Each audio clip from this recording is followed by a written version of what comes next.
लड़के ने पिता की नकल कर सौतेली मां को शांत करने की कोशिश की। वह युवा सुंदर सौतेली मां पर निर्भर था। पिता से मिलने से रोकना चाहता था, पर मां ने उसकी देखभाल जारी रखी।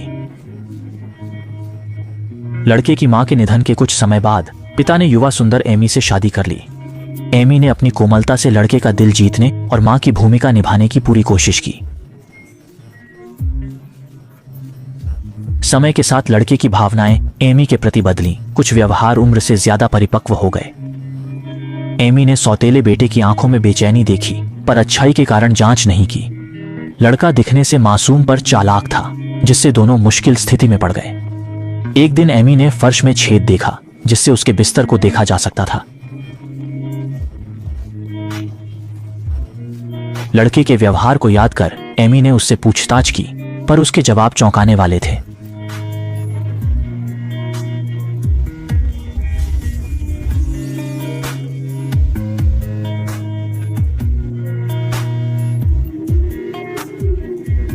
एमी को 10 साल के बच्चे की बातों पर यकीन नहीं हुआ। उसने मां की मौत पर सवाल उठाए। उसने सुना था कि लड़के की मां नहाते समय मरी थी। उसने लड़के से पूछा कि क्या उसका मां की मौत से कोई संबंध है।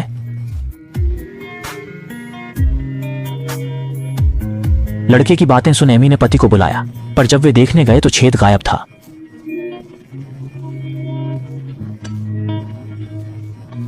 एमी ने महसूस किया कि मामला जटिल है, इसलिए स्कूल जाकर जानकारी लेने का फैसला किया।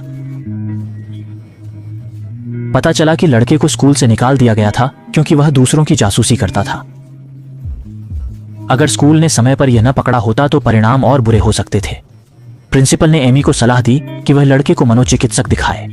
इससे एमी को स्वीकार करना मुश्किल हो गया। उसने प्रिंसिपल से पूछा कि उन्होंने माता पिता से संपर्क क्यों नहीं किया, लेकिन प्रिंसिपल ने कहा कि उन्होंने कई बार संवाद किया था, पर लड़के के पिता ने ध्यान नहीं दिया। जब एमी को पति को बताना नहीं आया, तब उसे लड़के के कमरे में अपना अंडरवियर मिला। उसने गुस्से में लड़के का पता ढूंढ लिया, लेकिन उसे इससे भी ज्यादा चौंकाने वाली खबर मिली। पता चला कि लड़के की मां की मौत दुर्घटना में नहीं, बल्कि उसके हाथों से हुई थी। जब एमी को सच्चाई पता चली तो उसका दिल भय से भर गया। उसने तुरंत पति को सब बताया, लेकिन वह उसकी बात पर संदेह कर रहा था, सोचकर कि उसका छोटा बेटा ऐसा नहीं कर सकता। इससे निस्संदेह लड़के का अहंकार बढ़ गया। अगले दिन वह जानबूझकर एमी के पास आई। उसने अपनी मां को मारने की प्रक्रिया का विस्तार से वर्णन किया। एमी उसके सामने लड़के से पूरी तरह डर गई। तब से वह संदिग्ध और बेचैन रहने लगी। उसे लगा कि ऐसे चलता रहा तो उसे कोई दुर्घटना हो सकती है, इसलिए उसने संदेह करते हुए लड़के की हत्या का प्रयास किया। इससे पति नाराज हुआ और उसे मनोरोग अस्पताल भेज दिया गया। साथ ही पति ने बेटे की असामान्यता देखी। उसे पत्नी की बात सच लगी, पर फिर भी सच्चाई छिपाई। 1 महीने बाद एमी छुट्टी पर आई। पति बेटे को लेकर उसे लेने गया। अचानक पत्नी ने एक अजीब अनुरोध किया। पति ने देखा, पत्नी ने मना नहीं किया। वह मान गया। दोनों जंगल गए, लेकिन लड़के ने फिर कुछ कहा।